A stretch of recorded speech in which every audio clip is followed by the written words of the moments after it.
Assalamu alaikum wa rahmatullahi wa barakatuh. How are you guys doing? And welcome to another session. Probably one of the most important sessions from a content perspective, which we will be covering. Not least because we are covering the most important topic, which relates to our lives and also in general, which is the topic of Allah subhanahu wa ta'ala, God Almighty. And of course, we as Muslims believe that God has certain names and certain attributes. And what the intention with these series is to go through intellectual seerah, going through some of the questions related to the Prophet Muhammad sallallahu alaihi wasallam, the questions relating to his life and to his wives, etc., which of course will give us an insight as to his character, it will give us an insight as to the main events that took place of his life. But before doing this, what I wanted to do, of course, is introduce us to Allah subhanahu wa ta'ala. So what we're going to be doing is we're going to be doing a group session today. We're going to be using a Sa'di's book, which has been translated into English language. Very basic book. And it's only 100 pages long. From you've all received, I trust, the PDF. And we're going to be taking about 5 or 10 names at a time. And I'm going to give you time to research with your group partners each and every name, and then we're going to feed back to the people. And these are 3 things which we want. So this, you might want to write this down or something. Yeah. So number 1, what the word means linguistically. So we'll take an Arabic word of what Allah's name. What does it mean linguistically? What is the madlul lughawi, if you like? What is the linguistic indicator of that particular word? The second thing we're going to go looking at is the theological implications. For example, Allah is referred to as Al-Malik, is the king. Yeah, everyone knows this. However, we know that there are things which Al-Malik, the word, contains, which is impossible fi haqqillahi ta'ala. For example, if we say king, what do we think of? If we say a king in the worldly sense, yeah, and what do we think? Male or female? Male, because then the female version is called a queen. You see. So the point I'm making here is that there are things which cannot be the case when it comes to Allah subhanahu wa ta'ala. But then on the other hand, if we say we strip the meaning of all of its contents, then we wouldn't know, there would be no difference between the words, or the words would have no meaning. For example, if we say that we don't know what the word king means in relation to Allah at all, then what's the point of Allah using it? It's in a sense a waste of space, and it's a major allegation about the Quran itself, if we go that far. So there is what is referred to as al-qadrul mushtarak. There is some common linguistic ground between what this word means, how we understand it in this world, and how we understand it in respect to Allah. So this is more a theological point, how we understand these things. We're not going to go too deeply into this, because otherwise it will be a huge session and it will de-scope the session. All we're going to be looking at specifically is what for sure this word doesn't mean. I've given you an example here with the Malik. Like we're for sure it doesn't mean, it's not gendered. So when we say the king, it's more of the sovereign, you see, rather than the king in the male sense, or that for that is no chance it could mean that. And then the third thing, which I think is very important, is the spiritual aspect. And so we said the number 1 is the linguistic, number 2 is the theological, and the number 3 is the spiritual. Now, what do I mean by the spiritual? I was recently reading Ihya Ulumuddin al-Ghazali. It's a compendious book, but a classic, really, in the works of Islam. And I was looking at certain, actually I was reading for my own personal spiritual reasons, the book on arrogance and Hujub, and no, I'll be honest, I was reading different books, because obviously it's comprised of different books. But one of them was a shukr and qana'a, or thankfulness, and shukr and contentment, yeah, being content in life. And the other one is the kibr and ujub, or being arrogant and being self-amazed. So, for instance, Al-Ghazali's approach to the matter is that he'll bring one of the names of God. For example, Al-Jabbar. Al-Jabbar means the compeller, or Al-Mutakabbir, which if you translate it, and this is another idea of Al-Qadr al-Mushtarak and how certain things cannot mean certain things. if you use the word mutakabbir for a person, what does it mean in the Arabic language? If I say, this guy here is mutakabbir, it means arrogant. Yani, if I say, look, this guy, this person is arrogant. What does it mean to be arrogant? It means that you consider yourself of a higher particular station than what you really are. And the Prophet ﷺ says, "Man tawada'a lillahi rafa'ahu Allah." Whoever humbles himself to God, Allah raises him. But the kibriya, or the grandiosity, it actually does apply to Allah. So in other words, Allah cannot be bigger than what He is, because He's the greatest. So arrogance has a completely different meaning to Allah than it does to us as human beings. We are a speck on a planet, in a Milky Way, in a solar system, in a universe which is expanding, and maybe more than one universe. If we saw how insignificant we were,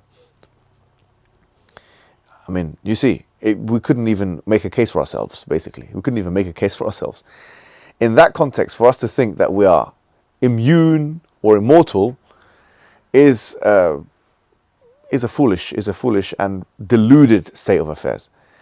Interestingly, actually, Al-Ghazali mentions that delusion or ignorance and arrogance are connected somehow.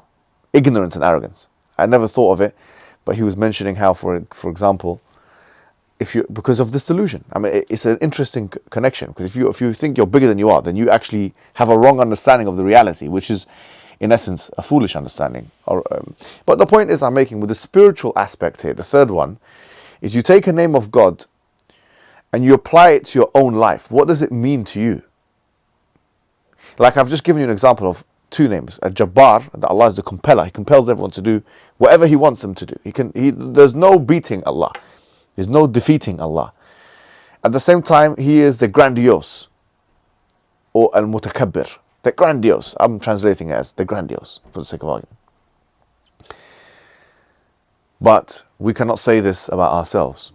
How do we interact with the grandiose one? There's only one way of doing it, which is to interact with humility. That's the only appropriate interaction. You see, just like, for example, all the people in the world, yeah, the people in the world now, the biggest criminal, whatever, when he's in front of a judge or when he's going into prison, he has to be humble. If he's about to be shot, he has to be humble, because you know this guy's in charge of you now. Now, وَلِلَّهِ الْمَثَلُ الْأَعْلَى, and to Allah belongs the best of examples and the highest of examples. So we're going to be taking these names. I'm going to give you the names, and we're going to come back and we're going to treat it in the kind of same way as we dealt with some of the names now. Number one, by looking at the linguistic. Number two, by looking at the theological. And number three, by looking at the spiritual. And this should, inshallah, really solidify our faith. So what I'm going to do is assign. So the first group is going to go through the following names. Group one, which is you guys, are going to go through the names Ar-Rabb, okay, Allah, Al-Malik, Al-Malik, and then it's Alladhi Lahul Mulk, yeah? How many have I got so far? 1, 2, 3, 4, and 5. Al-Wahid. And group 2 are going for Al-Ahad, Al-Samad, Al-Alim, Al-Khabir, Al-Hakim. Is that 5? 1, 2, 3, 4, 5. Yes. Yeah. Al-Ahad, Al-Samad, Al-Alim, Al-Khabir, Al-Hakim. Okay. All right. And obviously you have the Sheikh as a reference. And we're going to give you a good amount of time for this, 10 to 15 minutes, maybe 15, 20 minutes. We'll see how we're getting along, and we'll come back and feedback, inshallah. Okay, before we feedback, I think there's one or two things I wanted to mention, which of course there's a hadith of the Prophet Muhammad ﷺ, which is very well known about the 99 names. And the key term used in that particular hadith is وَمَنْ أَحْصَاهَا, whoever, and the word أحصاها or إحصاء has many different meanings in the Arabic language. One of them is to memorize. So whoever memorizes those words, whoever enumerates, for example, what Allah subhanahu wa ta'ala says that, what do you call it? وَإِن تَعُدُّوا نِعْمَةَ اللَّهِ لَا تُحْصُوهَا. Whoever, if you can enumerate the the blessings of God, then you will not be able to enumerate them. So to count them, to enumerate them, to memorize them, maybe even to live by them. We don't know exactly. Is it 99 names or is it more? Now the vast majority of scholars say that it's not just 99 names. Now, Ibn Hazm made the argument that Allah subhanahu wa ta'ala had 99 names only. But the truth is, there is more than majority of scholars say there is more than 99 names. And there is a particular dua that we make, or that Prophet ﷺ used to make actually about Allah subhanahu wa ta'ala, that we call upon you with every name that belongs to you, or that you have concealed within yourself, or that you have hid, or you have kept within the ilm al-ghaib with you.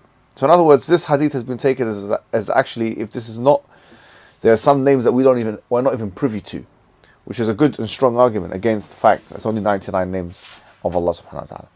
So that's just, I think, an important kind of thing to mention, because a lot of people do believe that there's only 99 names of God and stuff. So we kind of have to unpack that a little bit.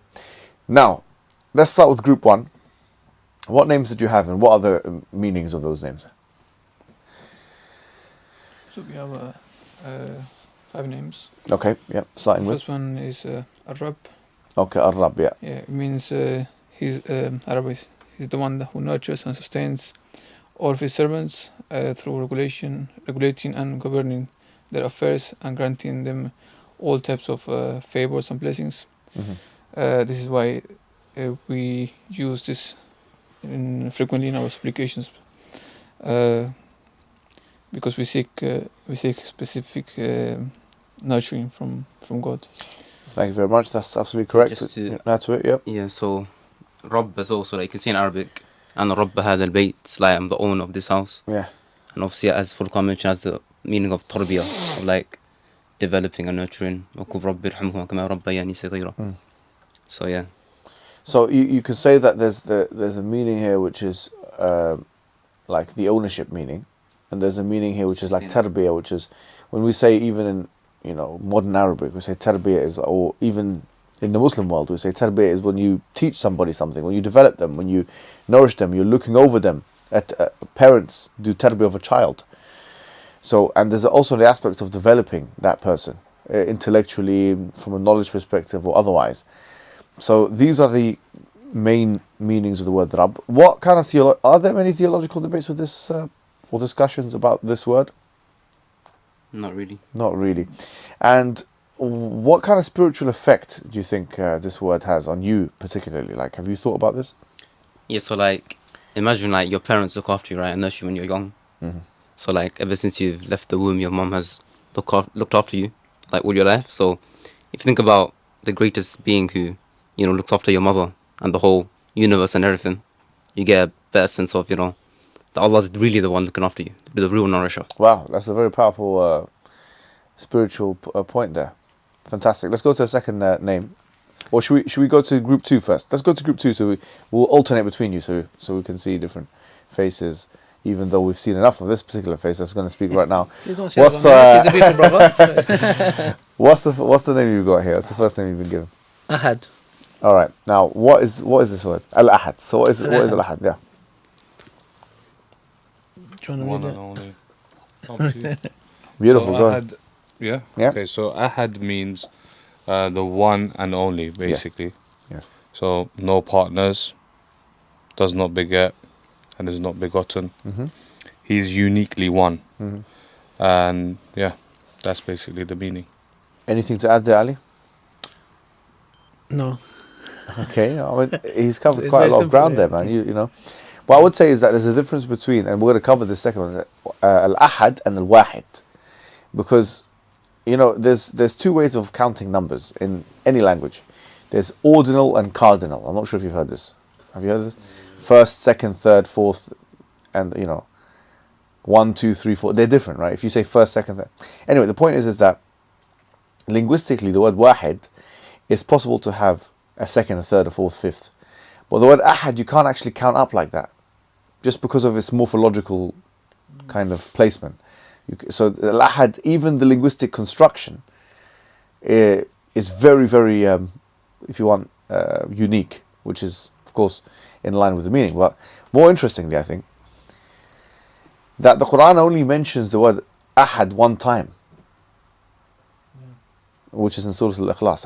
I don't know of any other place where Allah refers to himself as Ahad, except for Surah Al-Ikhlas, which is a very powerful point. And this kind of thing happens a lot in the Quran, where Allah is very meticulous and sophisticated, very, precise when it comes to the use of words. So he's saying that he's the one and only, but he only says that about himself one time in the Quran. I don't know of any other place about himself. Obviously the word Ahad is there in the Quran many times, but about Allah, I don't think it's there any other time. Now, the spiritual implications for this. We spoke about... Actually, go ahead, yeah. Well, I wrote some points. Some spiritual things. Yeah, that, Allah says, only in my remembrance do hearts find peace. So it's only in Him and Him alone that we spiritually find contentment. So that's one spiritual aspect of it. What else did I write? Any act done is directed towards Him. And all obedience, and all worship, like إِيَّاكَ نَعْبُدُ وَإِيَّاكَ نَسْتَعِينُ, you alone we worship and you alone we ask for help. So in that sense, it's our main focus is Allah when it comes to worship and when it comes to seeking help. So he's the main focal point. So in different religions, it's the Holy Spirit or Jesus or Ganesh or this. But with us, it's what's not only is he unique in his oneness, but we as Muslims are unique in our worship. We single him out in his worship. I like it. It's very good. I think another thing I would add to this is, if you think about Allah subhanahu wa ta'ala, He's Al-Ahad, and we as human beings, we need a zawj, we need a spouse. Allah does not need a spouse.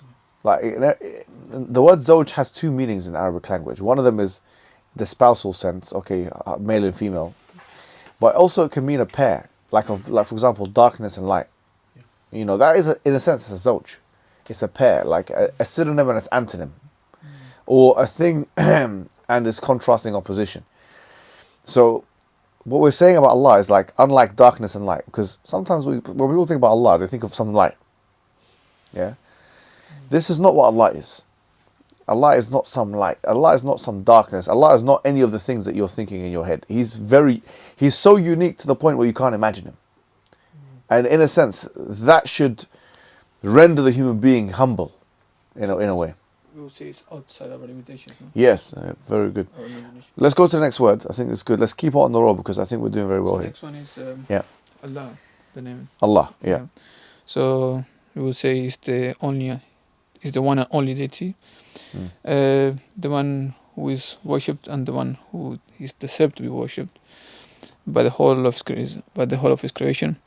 And that's due to the perfect and beautiful godly attribute that He is described with. Fantastic, yep.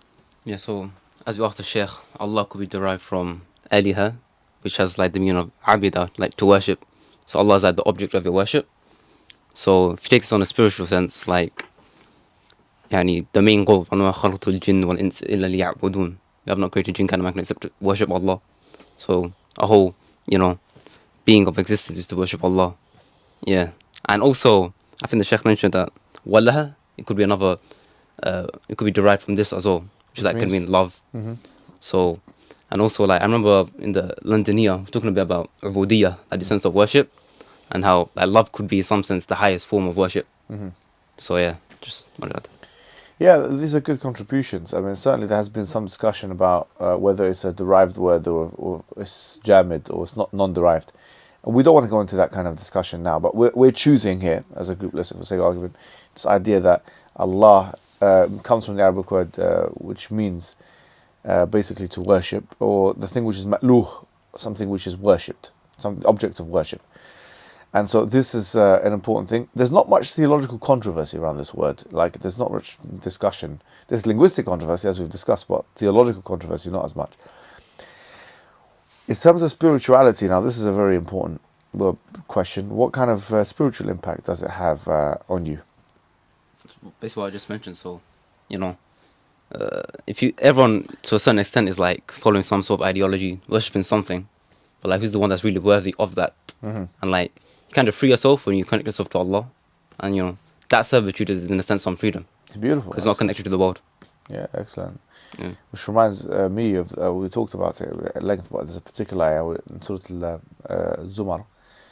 Allah subhanahu wa ta'ala says, ضرب الله مثلا رجل فيه شركاء متشاكسون ورجلا سلما لرجل هل يستويان مثلا الحمد لله بل أكثرهم لا يعلمون.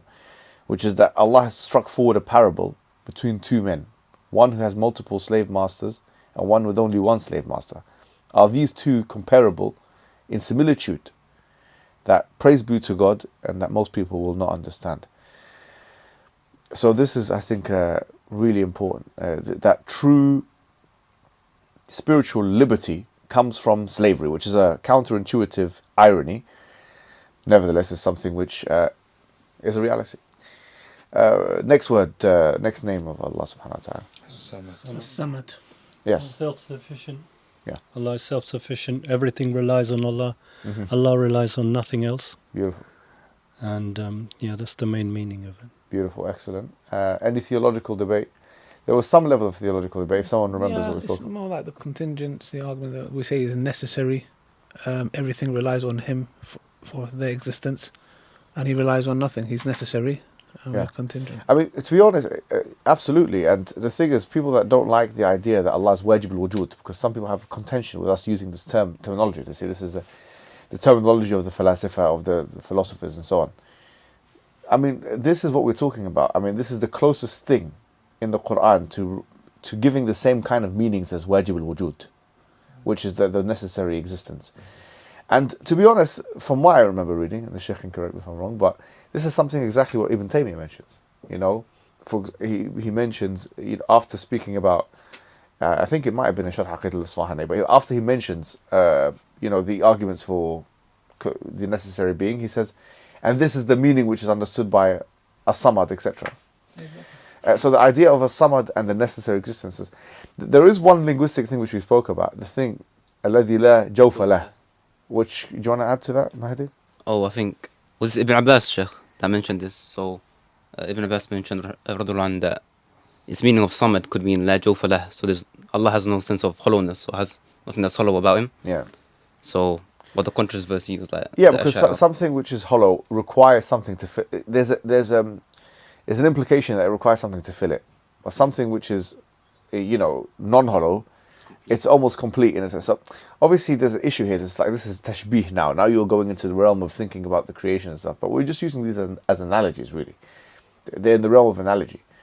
But some people will be very uncomfortable with that. And if that has a negative impact on your spirituality, you don't have to think about these things. But what I'm saying is that at the end of the day, these are some things that have been mentioned in the books of tafsir, and for us to mention them as well here.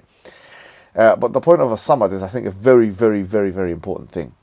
Because in terms of spirituality, Ali, what would you say? Because I think you've got a lot to say here. Spirituality, to be honest, I was thinking that he's, that we rely on him. So I was given the analogy like that, your father or mother, in the context where sometimes our mothers or fathers can be quite, we can deem being harsh with us. But we know innately they love us. And that any time they might shout at us, where we feel upset, or whatever it may be, we know ultimately that we have one father or a mother, and we ultimately have to go back to him. So no matter where we go, what we do, or how upset we are with them, or their love might be shown in different ways, we ultimately run back to him. So of course we are, we're in need of him. And he's obviously, in the aspect of the father, of course, is a contention within himself, but it's just a spiritual thing to understand that whatever hardship we're going through, and how much tough it might be, good days and bad days, it's that we always ultimately rely on Allah. So what is that in, what's the spiritual term for that we use in, that we all know? Samad. No, for relying on God and we say... tawakkul. Yeah, beautiful. Yeah, tawakkul. So the fact that Allah's a samad... having trust, because with the father, obviously we're talking about good father that loves you, but it's that you acknowledge and have trust. It's like when a father says, jump.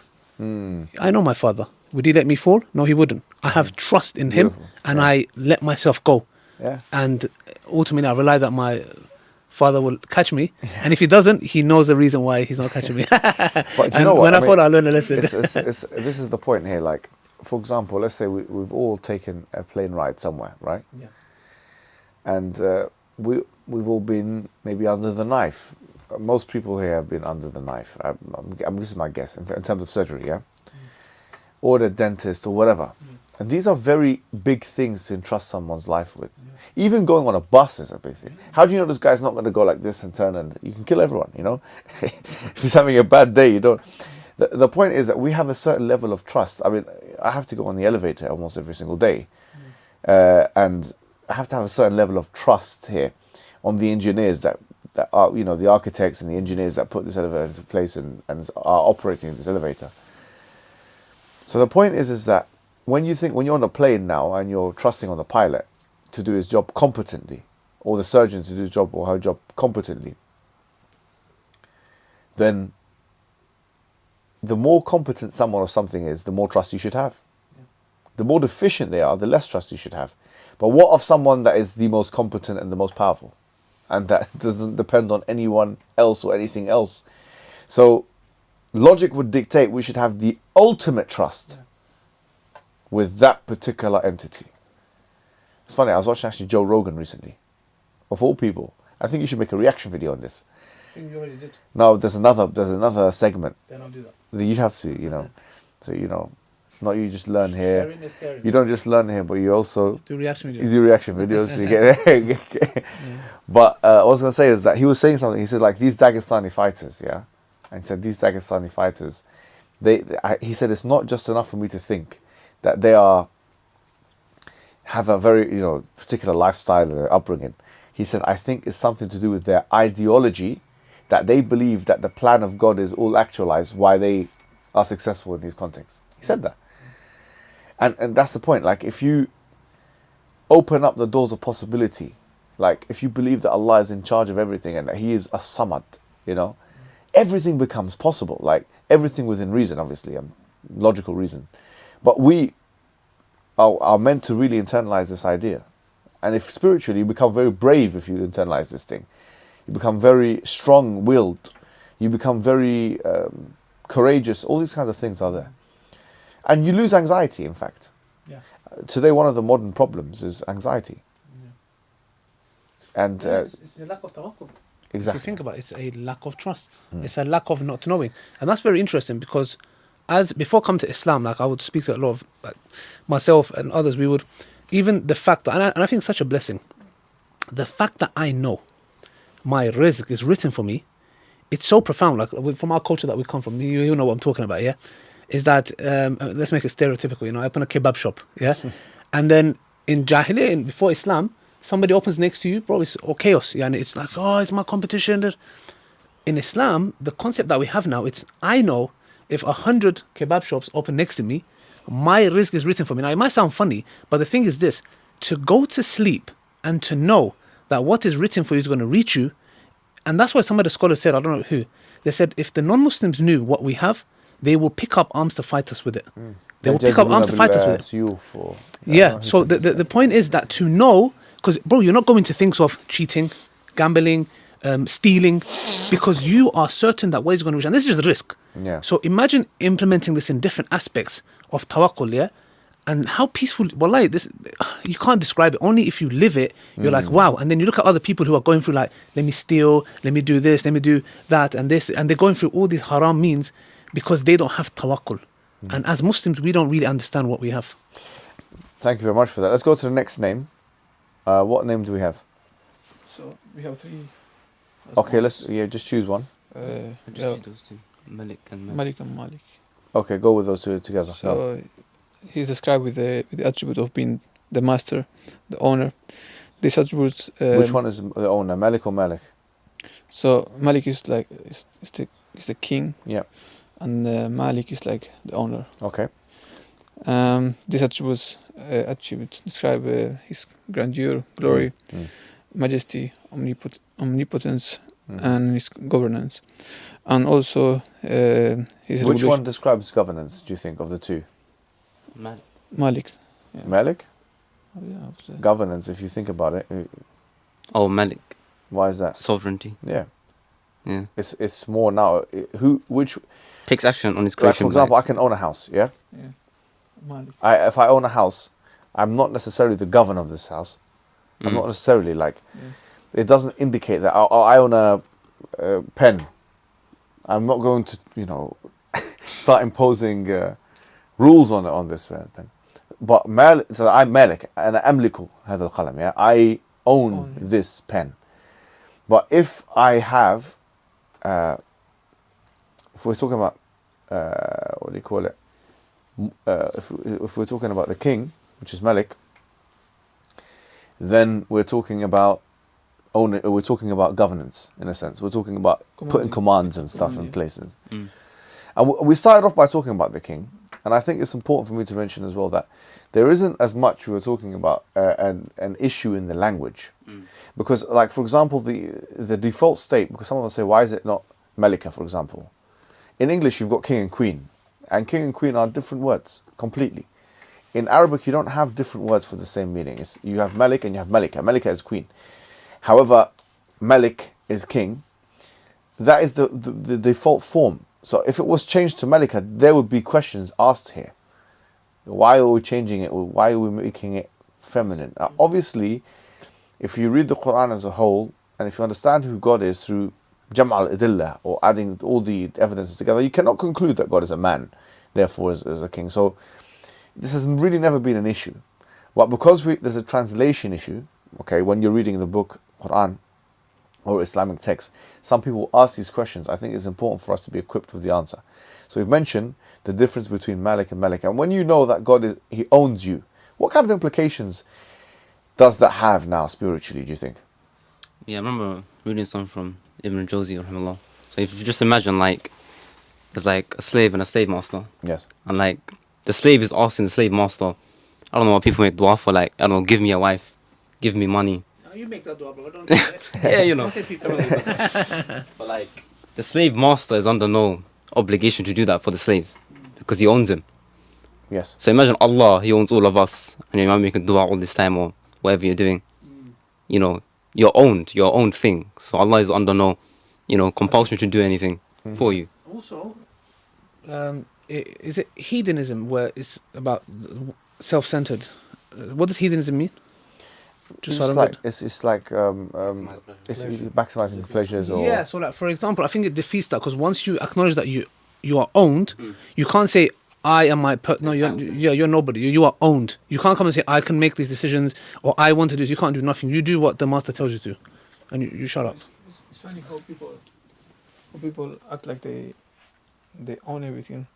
And one of the things that I heard recently is you don't even own your own heartbeat. You can't even control your body, and you don't even own what happens with it, or your destiny.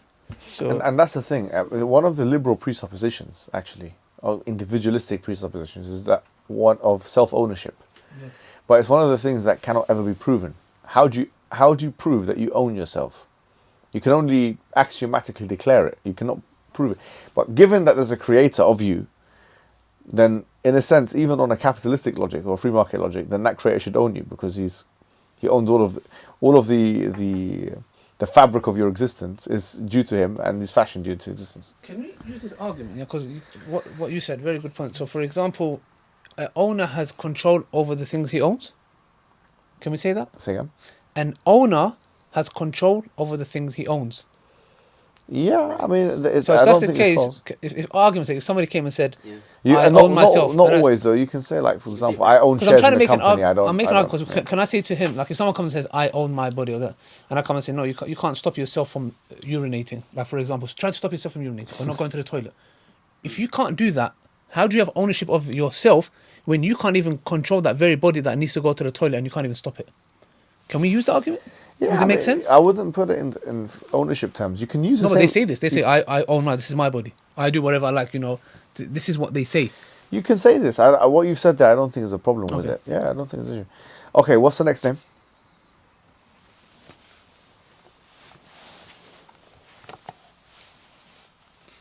We didn't do the next one, What's the next one? but we can tell you what it is. Oh, I've written something down. Yeah, okay. So it's Al-Alim. Al-Alim. Al-Alim. Okay. The all-knowing. Knowledge that encompasses all matters, secret and knowledge. Okay. Open and closed, everything, basically. There's no secret from him, and so on and so forth, basically. Beautiful, beautiful. And alim comes from a particular Arabic morphological root, fa'il.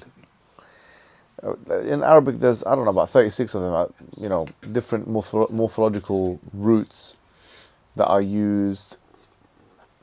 And obviously, this is, what do you call it? Ism fa'il. It's ism fa'il, which means that it's a name of someone who does an action. So there's different forms of ism fa'il, and this is fa'il. So what that does is it exacerbates the idea of something. So you have an idea already. So someone who knows something is alim. That's what we call it. Like someone like me, big alim.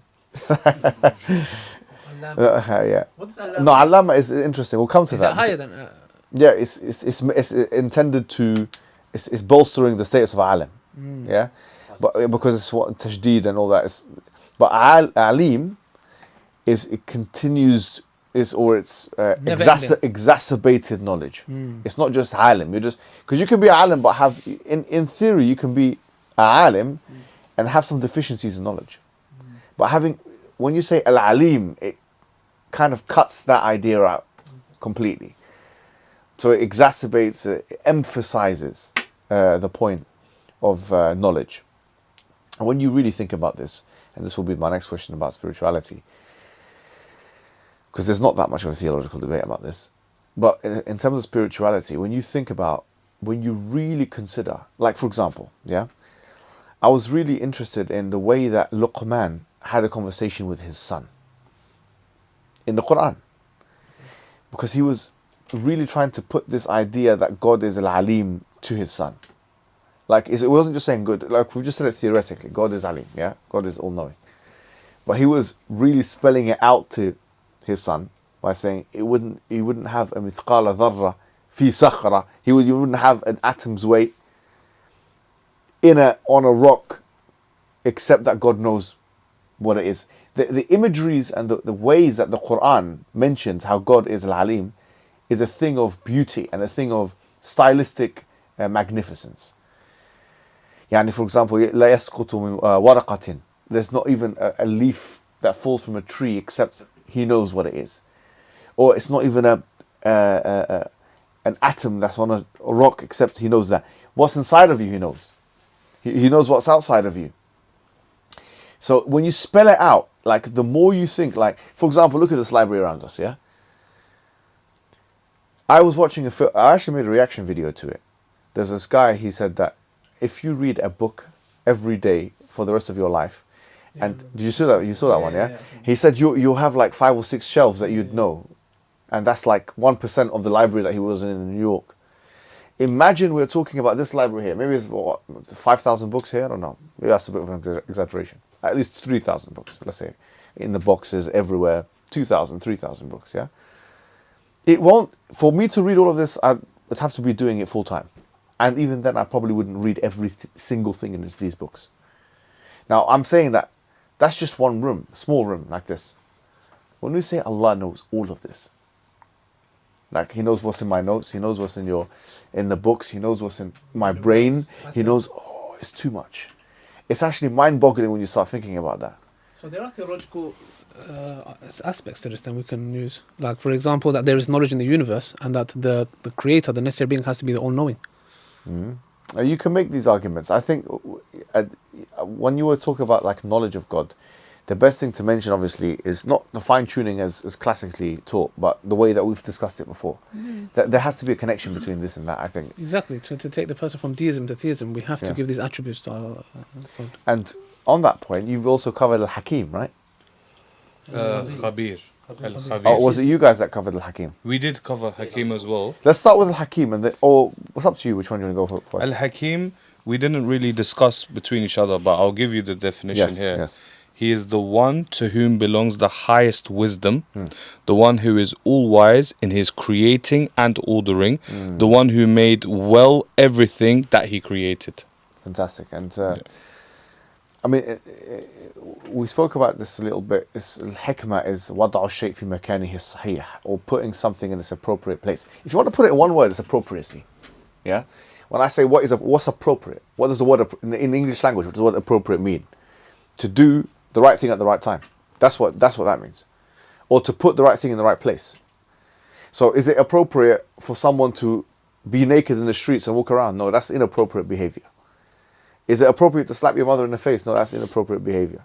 Is it appropriate to sleep all day in the house and do nothing? No, that's inappropriate behavior. Is it appropriate to create a car which has no engine? No, that's inappropriate behavior.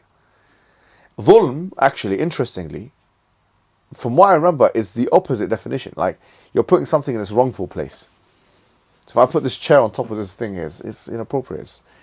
Because dhulm is like, it's inappropriacy. If you think about it, it's the opposite of appropriacy. That's interesting then. When it comes to the argument of the problem of evil, if we say Allah is Al-Hakim, Exactly. then we have to say that anything that you deem to be evil, you're basically saying that Allah's doing dhulm. And That's the idea. That's yes, and exactly we what say it is. no because Yeah. he's Al-Hakim. So he's doing what you see as evil. Yes, he seems like that, but he's doing the right thing at the right time and it's putting it in the right and the place. point is that they can never prove that God is doing inappropriate things, because what is appropriate? Yeah, exactly. They don't have the full picture of something. If you have a full picture, if you don't have the full picture of something, you can never claim that this is inappropriate. Does that make sense? It's actually an impossible claim. So if you have wisdom, the problem of evil is not a problem. It's the solution of evil. That's what they should call it. But the point is with hikmah, وضع الشيء في مكانه الصحيح, putting something in its rightful place, appropriacy. Yes. Now we're saying God is al-Hakim.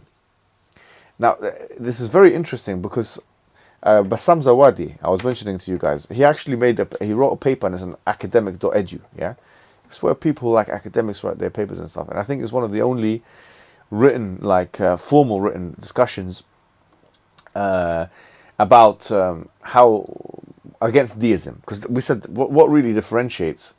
We know what differentiates atheism from deism. Yes, like if you believe in a necessary existence or an ultimate creator or something like that, you can't say you're an atheist anymore. Because what's the point of what is the difference therefore between an atheist and a deist? A deist, he'll say, fine, I believe in a necessary existence, I accept the fine tuning, I accept whatever.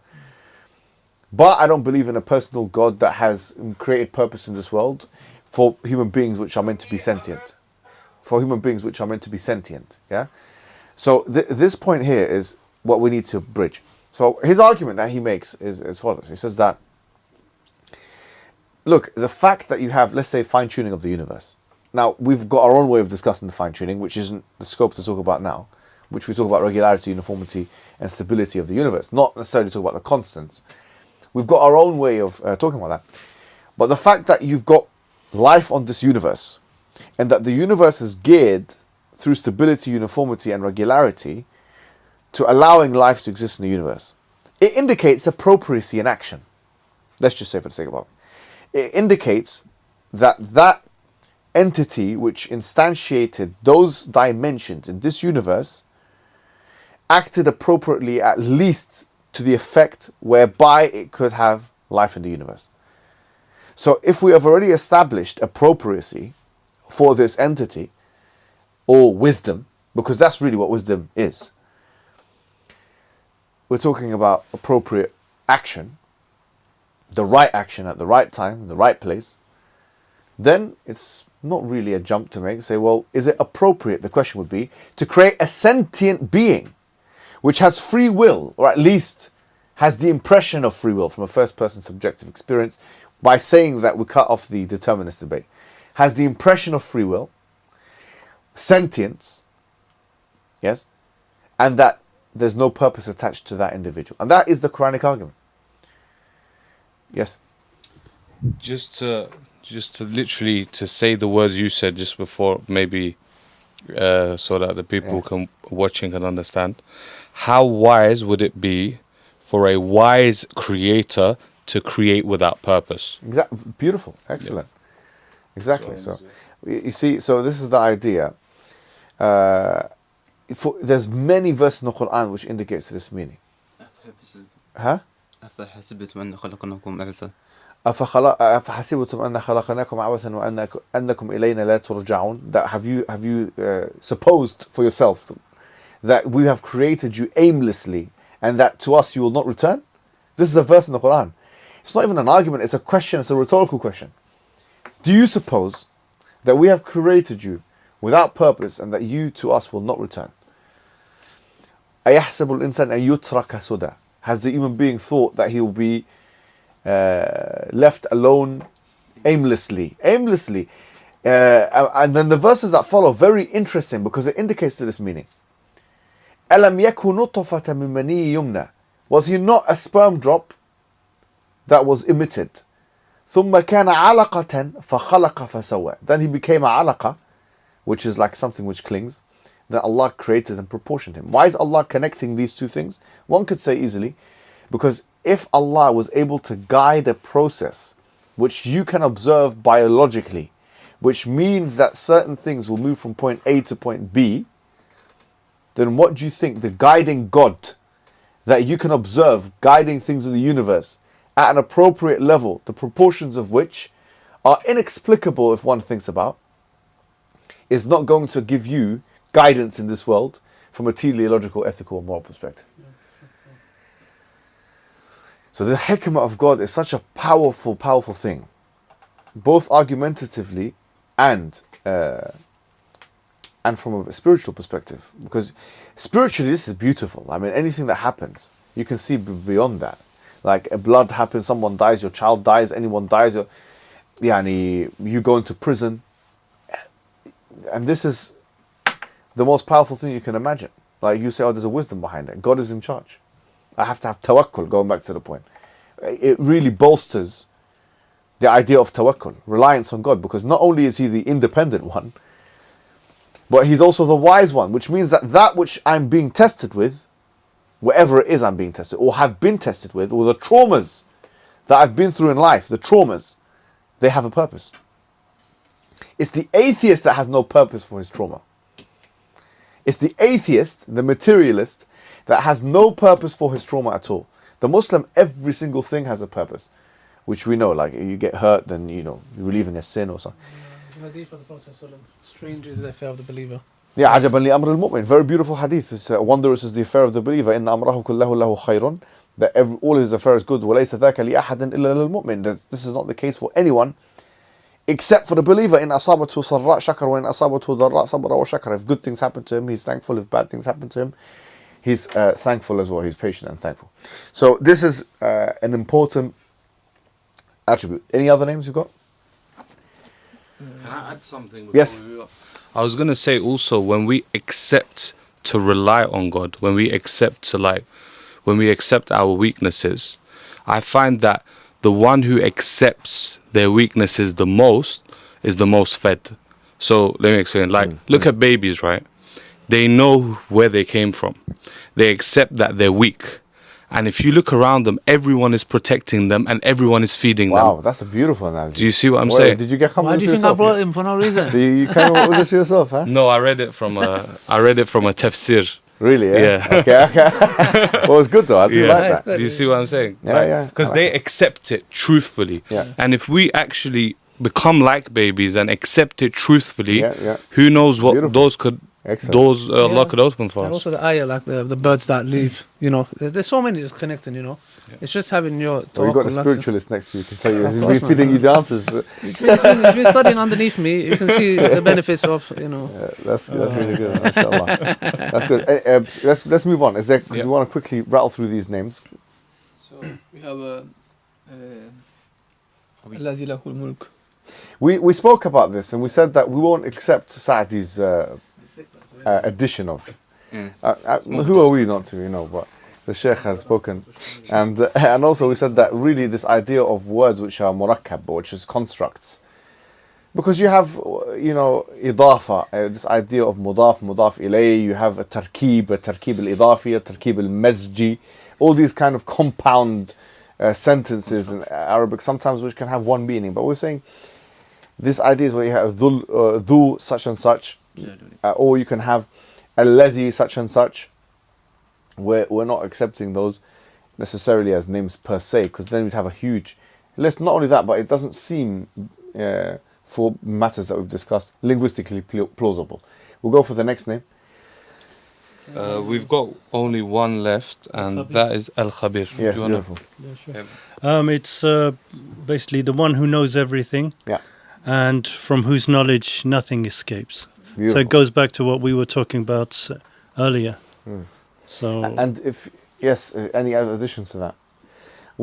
If you look at where the word khabir is actually mentioned in the Quran, for example, نبأني العليم الخبير, for example, in Surah Al-Tahrim, chapter 66 of the Quran, you'll find it's in situations where people act in a way which it would seem as if no one is watching them. Because it has this kind of added implication that it's not just, because it's really from khabar, like, you know, the news that's happening. God is like, he's got a constant update of all the news happening everywhere in the world. Imagine like you've got the Indian news, you've got the Bengali news, you have Turkish news, you have the Egyptian news, you have the Colombian news, you have the Chilean news, you have all these newses. And then the local news, then you have the family news, and then wow. He has all that information. Surveillance cameras. The whole thing is a what do you call it? What's this thing called? Panopticon. Yeah, the whole thing is wired like. So when you know that, like, then for me, I would say the spiritual meaning here is al-ihsan. And ta'bud Allah ka'annaka tarah, fa in lam takun tarahu fa innahu yarak. That you worship Allah as if you can see. And this idea of hudur and muraqabah. And we'll come to al-raqib. It's very important, man. Like, you know, when you're alone, you think Allah's watching. Like, even just saying that to yourself, like, you don't have to say it, verbalize. But when you say these things, it changes the game. If you were alone in a place, nowadays we're living in the age of pornography, for example. Let's just be open about this situation, yeah? You're alone, no one is in the house, just you. You have your phone in front of you. You know, you have your laptop there. So the devil might come to you and say, listen, it's boring. You've done your Quran. You can do istighfar afterwards, actually. Why don't you? Why don't you go? Or let's just, maybe someone will be a bit shy to do this. Maybe they'll say, no, I won't do this. So what they'll do is the shaitan maybe say, listen, just go on Instagram. You see what's on Instagram. Akhi, I was shocked. I put on Twitter, how many hours of screen time do you guys have? Yeah, well, it's a question. People were saying 14 hours, 10 hours, 11 hours. Wallahi, I was just saying, we're not living in the world we used to live in. We're not living in the world we used to live in at all. Bro, I was reading this book called 1,001 Wicked Thoughts. I mentioned it in one of the videos I just recently done, yeah? It's about what sexual things people do and watch on the internet. It's just like a whole thing. And but one thing which is so interesting in the introduction, the first chapter, in fact, the researchers said that when people are alone, in the 1930s, if I'm not mistaken, before the ethics committees got on, they put people alone in a room, yeah, men and women, and they shut the light, turn the lights off, yeah, and they put infrared cameras, men and women. Say, okay, well, you know, just stay in the room and see what you're gonna do. 80 to 90% of them reported not just any contact, sexual contact with each other. Now, I just want you to see how much of a paradigm shift this is. If you put men and women in any room and there's lights and people can see each other, would they do that? No, they wouldn't do that. Otherwise, Starbucks would be looking like a nightclub. That's what would happen. Like, Starbucks looks like a nightclub. But when you turn the light off, when people see that, you don't even know who you're touching. No one can even can identify this is the guy that's doing it. Everyone, men and women, were doing it, pleasuring themselves with a stranger, someone they didn't even know, and the guy was looking at it from infrared cameras. The point, obviously, no way this kind of experiment could fly, but the idea is because you think no one is watching. That's bottom line here. So when you add muraqabah to it, like, sorry to say, but if you're watching your whatever on Instagrams, on your this and that, and your women here and women like this one, the fake breasts and all this coming. I went on TikTok, you know, and so the brothers said, you know, you have to go on TikTok. I said, no problem. I added it, and then I deleted it on the same night. I said, no chance. This is pornography, bro. Like, what, you want me to go on this? Like, no way. Maybe say with the cookies or whatever, they know my recommendations. I was fresh on the platform, man. Nowadays, if you're on TikTok or if you're on Instagram, you get triggered. So you say, you know what? I'm not going to watch this rubbish. Let me go on the pornography website. Let me watch something. And then you go on the pornography website and you say, okay, let me watch, I don't know, this, sorry to say, an orgy. Sorry to say, I'm sorry to say, but this is what it's, I don't know.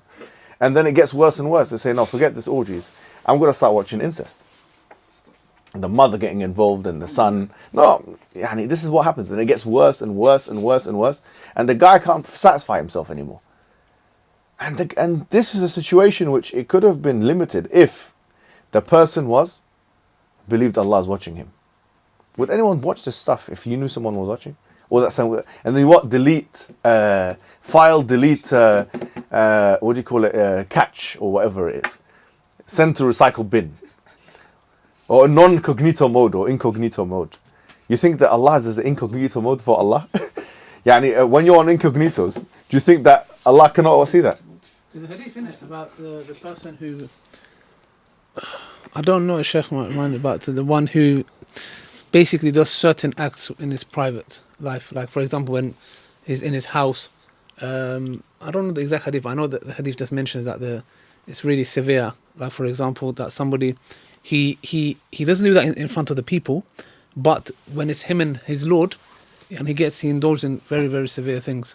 Exactly. Yeah, there is a hadith about it, I'm sure. It's yeah, just, I can't remember, we can dig that out. Do you know, Sheikh? هو حديث إن يأتي يوم القيامة أناس أعمالهم كجبال أحد بيضا يجعله الله عز وجل هباء منثورا.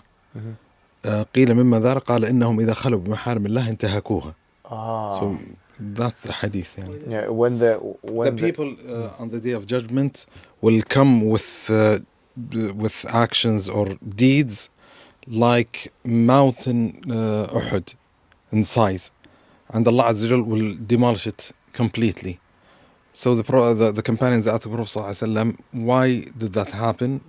Because he mentioned إذا خلوا بمحارم الله, when they secretly or they become excluded or in a secret place and nobody sees them, they will commit sins and things that Allah Azza wa Jal forbid upon them.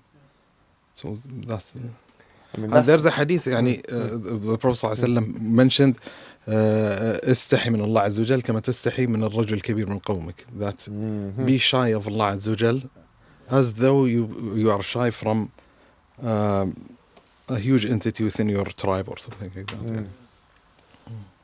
Very good translation there. We'll need you more for some more translations, yeah. But Jazakumullah khair. I mean, this is the kind of things which we, we need to think about, the spiritual aspect. Now when we talk about khabir, we're going to think of that word in a different way. Especially al-khabir and al-raqib. These words in particular, Allah is watching over you. He's watching over you right now. You know? Yeah, not just in maharim, muharramat. Not just in things which are haram. But also in the wajibat. So when you're praying now to Allah subhanahu wa ta'ala, pray as if you can see Allah subhanahu wa ta'ala, or He's in front of you. Yani you have to pray like this, because if we're praying like, or whatever, it's time for prayer and whatever, which we all fall into. But if in the beginning of our prayer we think, subhanallah, I'm doing this for the pleasure of God, I'm doing it for the sake of Allah, because Allah is al-khabir, He's al-raqib, He watches over me, I have to humble myself to Him. It will change the game of your entire spiritual prayer. Like, it will be completely different. Your prayer, you'll have halawatul iman, you'll have the sweetness of iman. It'll be a different game completely. You'll feel like you've entered a different religion. Yani, not obviously majazi, metaphorically, but you feel like you're practicing a different religion. It's not just sort of thing, you're thinking, I'm in front of God now, I'm the weak when I'm asking Him, He can see me. This is a different feeling altogether. Have we got any other names left? No. Okay. I think we'll leave it as that, because we've done 10 names. We'll do another session or 2 on this at least, just because we need to get at least some of the big names, the important, I should say, names to the public. And I think it's been a fantastic session for me. I've learned a lot myself. Speaking about Allah is certainly the most important thing one can do. And when you do so, the angels gather around us, inshallah, and these kinds of things, as in hadith. So we hope that this majlis is blessed, and people have benefited at home, and we've benefited certainly as well. And with that, I'll end here. Wassalamu alaikum wa rahmatullahi wa barakatuh.